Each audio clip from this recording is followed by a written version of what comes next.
let's learn to make the original jollof rice. In this video, I'm going to show you step by step how to make the perfect jollof rice. Jollof rice so delicious, you will want to have seconds. Stay tuned.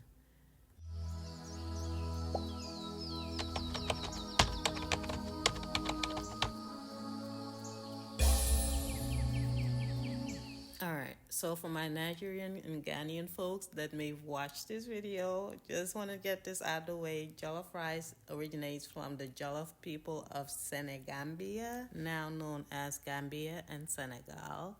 And jollof rice is so delicious that people from West Africa argue about where it originates from, but it actually originates from Senegal and Gambia, from the Jollof people, hence called jollof rice.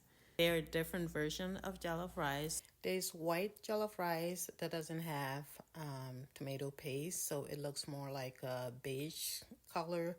And then there's this jollof rice, which is more common, which is the red jollof rice, which I'm going to show you how to make today. People from my country, Gambia, call it benachin, which means one pot, and Senegalese people call it chebujin. And usually jollof rice is made with fish. However, nowadays people use all sorts of meat, including lamb, chicken, and just vegetable for those who are vegetarian. The other thing that I'll be showing in this video is using healthier options when you're cooking jollof rice, because the way Senegalese and Gambians cook it is not the healthiest. So if you're health conscious like myself, I'm sure you'll appreciate this video. So these are the basic vegetables that you're gonna need. Some of them are optional, but you will definitely need onions, bell pepper, garlic, habanero pepper, or any kind of spicy pepper that you like, some whole tomatoes, and veggies of your choice that you're gonna add to the jollof rice as a side vegetables. So the jollof rice I'm making is the classic one with fish. Now, I don't recommend using tilapia for jollof rice. However, you can use sea bass, or better yet, red snapper. And another thing that I must say is jollof rice is cooked with lots of oil. But please, no matter what, do not use hydrogenated oils like vegetable oils, canola oils, and such, because those are highly inflammatory. First things first, we're going to prepare and fry the fish for the jollof rice. And I'm going to show you two ways of how I cook the fish. Once you wash and season your fish and let it marinate for at least a few hours, you can just fry the fish as I'm showing right now. And I like to make slices on the fish so that the seasoning can get through the fish. On this jollof rice, I use olive oil, which is not a good idea either because it doesn't have a high heat point. The best oil to use is avocado oil or coconut oil when you cook jollof rice. However, avocado oil is the better option. And once the fish is done frying, you want to put it aside and let the oil seep out of it a little bit. Then you want to prepare your vegetables. Now, with this recipe that the rest of the video will be about, I am going to make stuffed fish jollof rice. So I'm going to stuff the fish with some mixed veggies. But I'm also making the vegetable paste that goes in the main jollof rice.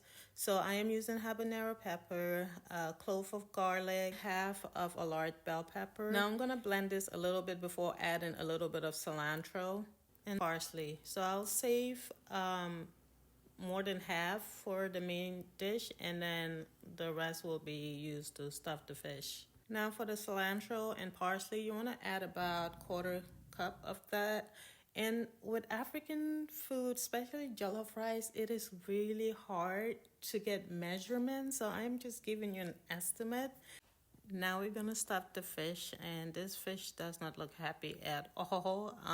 But you're gonna make a pocket on your fish and stuff them with this mixed vegetables, and use a sharp knife. Don't do what I'm doing here. I don't know why I decided to use a butter knife. But anyway, you want to go ahead and stuff your fish. This way of making your jollof rice really make the fish taste 10 times better. So if you have extra time, try to do it this way. So once your fish is done, you want to get started with cooking or frying them in oil. And this time I am using avocado oil, which is the best option. Once your pot is heated and ready, you want to go ahead and add your oil and just add enough to fry the fish. It doesn't have to be deep fried, as long as both sides of the fish are well fried, because generally you will put the fish in the stock later, so it needs to be fried enough so that it doesn't fall apart, except for there's something else that came up which I'm going to show you later. So that didn't even happen. But I'm going to show you another way to get some fish in the boiling vegetable stock. That way the jollof rice can have the fish flavor. Gives it a nice flavor if you add fish to the vegetable stock. So as you can see, my fish kind of fell apart. So I'm not going to put it in the vegetable stock later. Another option is roasting your fish instead of frying it. So the next step is getting your vegetable stock ready. So first you want to chop up your vegetables, which includes your onions, your whole tomatoes, and remember the green peppers and habanero and everything else was blended as the green paste. So we're going to combine all of these and fry them in a pot. And please guys, if you want a good tasting jollof rice without the bitterness and just tasting weird, do not blend your onions, because it will just give it that bitter taste and or that metallic or weird taste that the blender does to the onions for some reason. So you want to go ahead and chop it up into small enough pieces. You also want to cut the whole tomatoes, that way it won't get too watery. And you want to go ahead and fry these vegetables in whatever oil you use, but hopefully avocado oil. This is also where you add the rest of the blended green vegetables, you know, the parsley, cilantro, green peppers, garlic, and all that good stuff. And you also want to add some seasoning to this while you are sauteing this, and you're going to be sauteing this for a while until everything is pretty overcooked, I guess, and the onions are translucent. For the seasoning, I mainly use seasoning salt, regular pink Himalayan salt, and later on I'll add other stuff, and also adobe, I think it's called adobo, sorry. Thinking about editing, sorry guys. So you add your seasoning, also black pepper and whatever other spices you like, and just keep cooking this until it is the onions are translucent. One other important key ingredient is bay leaf. It gives this jollof rice a really unique taste. So add a couple of pieces of bay leaf and keep stirring and stirring. Now, once the onions are translucent like this, you want to go ahead and add 1 can of tomato paste and go ahead and cook this some more. You're going to cook this for about 15 to 20 minutes. Also, make sure to keep stirring. If not, it may get stuck on the bottom or burn. And when it turns a very dark red color like this, this is when you are ready to add your main vegetables and make your stock for the rice. I'm adding yuca root or cassava in it first because it takes longer to cook. Here I'm adding in the leftover juice from the seasoned fish. Also added the little leftover from the green paste that I made earlier.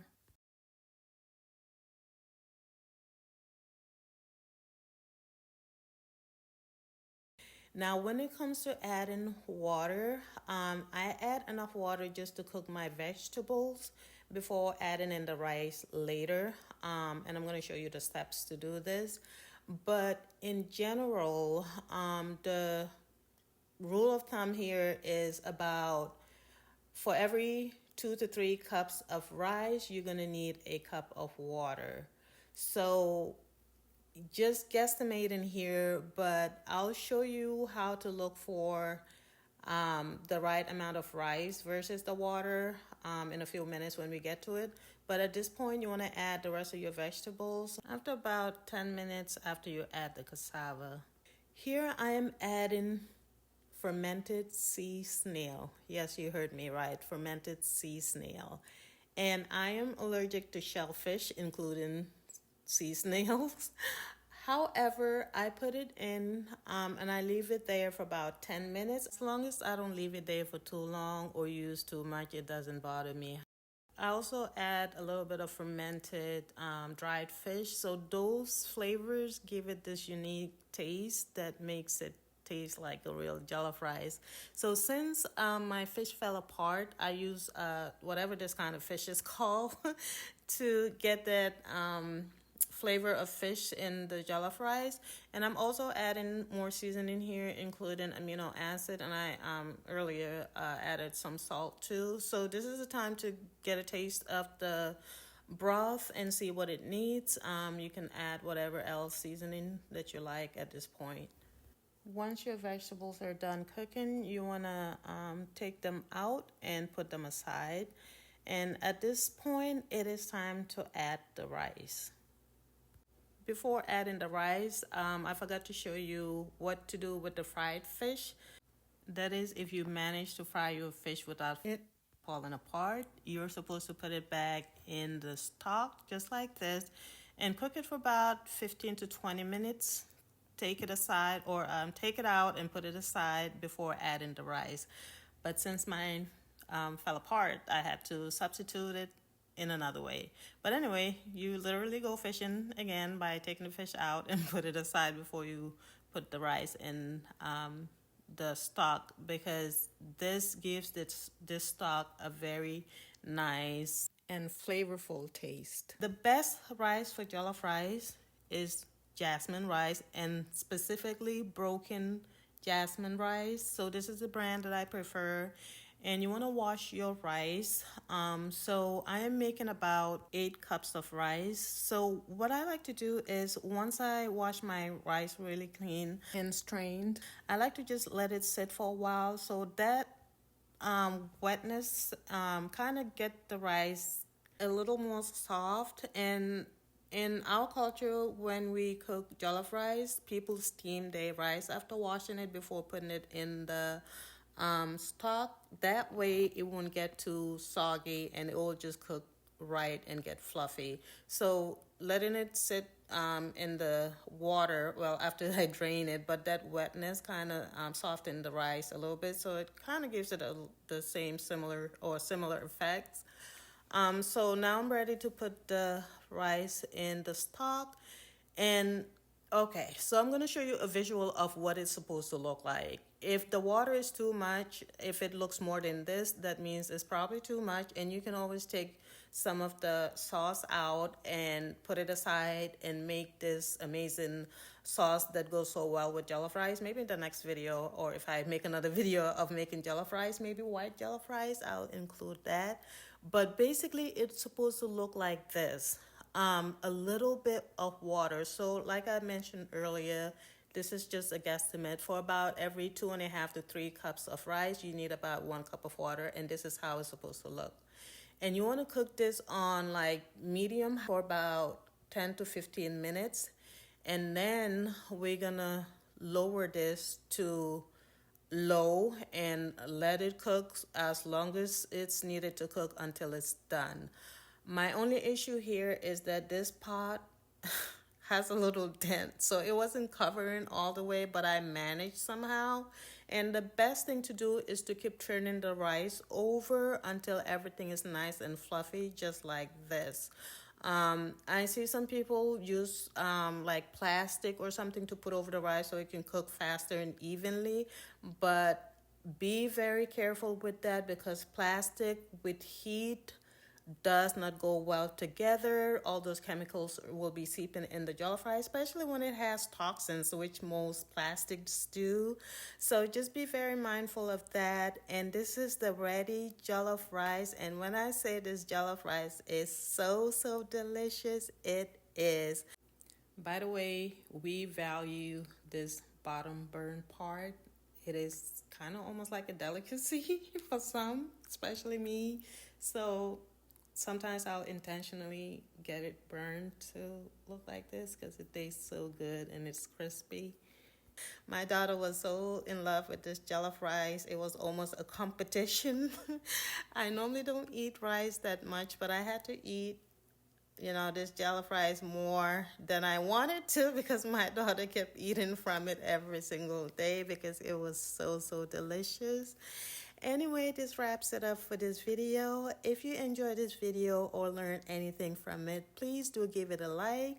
Also, if you're into learning more recipes and healthier options when it comes to cooking, even making your own beauty product or personal products, please do subscribe to my channel. Subscribe to my channel and don't forget to hit that post notification button so you'll be notified every time I post a video. I appreciate your time. I hope you have a blessed day, evening, night, wherever you are.